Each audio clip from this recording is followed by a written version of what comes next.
Hola, soc l'Agnès Fitó, alumna de segon de batxillerat de l'Escola Vidruna Gràcia i no fa gaire vaig entregar el meu treball de recerca anomenat El cànnabis, l'abisme de la psicosi. El títol el vaig triar després d'haver acabat tot el treball perquè penso que resumeix a la perfecció les conclusions a les quals vaig arribar. I com es pot deduir, el contingut del treball es basa principalment en el cànnabis, la psicosi i sobretot la relació que s'estableix entre aquests dos conceptes.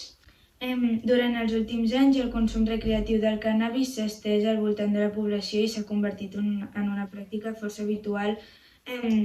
sobretot entre joves i adolescents, i és per això que vaig decidir centrar el meu treball de recerca al voltant d'un objectiu principal, que va ser descriure els efectes del consum de cànnabis entre la població adolescent i determinar la seva influència en el desenvolupament de la psicosi o d'experiències psicòtiques.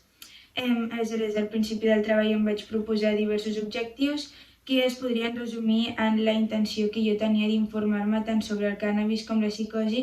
per d'aquesta manera poder determinar quina és la connexió que s'estableix entre els dos conceptes.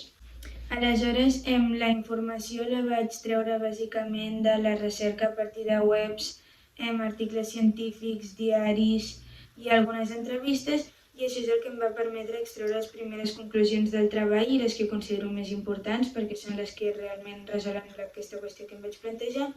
I després, seguint la línia del treball i com que cap altra per pràctica em va resultar possible,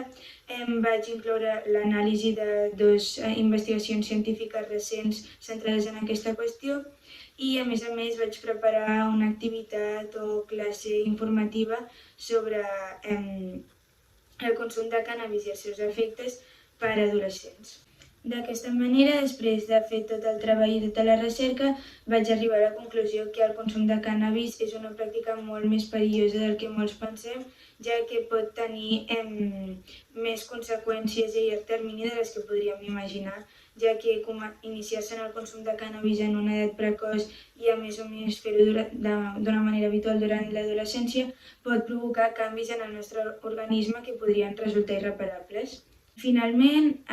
m'agradaria dir que el treball de recerca m'ha servit per aprendre no només coses sobre aquest tema en el que jo m'he centrat, sinó també noves maneres de treballar, de buscar informació, de resoldre problemes, en general una nova manera de treballar més individual de la qual estem acostumats i que segurament em serà molt útil en el futur, tant en la vida professional com en molts aspectes de la vida personal.